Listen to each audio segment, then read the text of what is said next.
We live in a culture so rich, so padded with comfort, that some of our biggest frustrations are just a messed up dinner reservation, a sloppy truck detail, a ruined vacation, an unsuccessful hunting trip, even a selfie that just didn't photograph well. And then, on top of all that comfort, we still turn to God and ask, why aren't you blessing me more? Why isn't life the way I want it to be? Well, we score our happiness, our blessing, by comfort and success. Dangerous. And this should cause us to ask this next question. Why am I chasing after the same things as unbelievers do? Why am I scoring life with the same scale that the world uses? The minor prophet Habakkuk asked something very similar. He looked around and said, Lord, why are the wicked winning? Why are you silent while injustice spreads? Well, this sounds like a different question, but it's the same one. And because he expected God to fix something. But instead, God told him, I'm sending the Babylonians. God didn't send the comfort. He didn't send the answer that Habakkuk wanted or expected. He sent calamity. Weird, right? That's a wake up call to us too, because American Christianity has gotten so skewed, we've almost identified comfort or even our success as the proof of God's love. Promotion, raises, smooth sailing. That's what we think blessing looks like. But Habakkuk's story shows us something way different. Sometimes God shakes what we thought was secure, not to crush us, but to drive us back to Him. His view is often backwards from ours. His scales, His score is different than ours, and we must learn to see our lives through His lens. And that's what we're going to do today.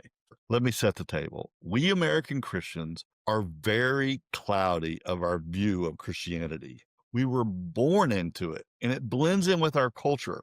We automatically swim with the current, so it's really hard for us to see it. We live in a culture so affluent, we can't fathom it because we think it is normal. This is normal, and we don't even understand that the rest of the world may be normal, but we call them third world. Like we act like that's the abnormal side of the spectrum and we're the normal side, not understanding that's not even close. The 8 or so billion people who've lived since Adam to us, that's the assumption that a lot of scholars believe there's as many people on the earth right now as there ever was from Adam to here. So let's just say there's 8 million people, 8 billion, sorry, 8 billion people now. And then there was 8 billion people. So that's 16 billion people. Do you know the amount of people that have lived the affluent life of, if you were born in America and you haven't gone off to war, no one's come over here and attacked us. We have 3 meals a day. We have so much money and so much excess. We don't even understand just having a air-conditioned house and a comfortable bed, and we choose what color to paint the walls and choose what car we might want to drive today because we have a couple. It's so hard if you haven't left America and you haven't gone and seen what the rest of the world looks like, lives like, if you haven't read a book, if you just don't understand, we are so affluent. And as Christians, I think we have a sort of think that affluence is our blessing from the Lord. And I'm not saying there's not an element to that. There's, yes, the Lord can bless us, but blessing does not mean comfort, and blessing does not mean riches. It just does not.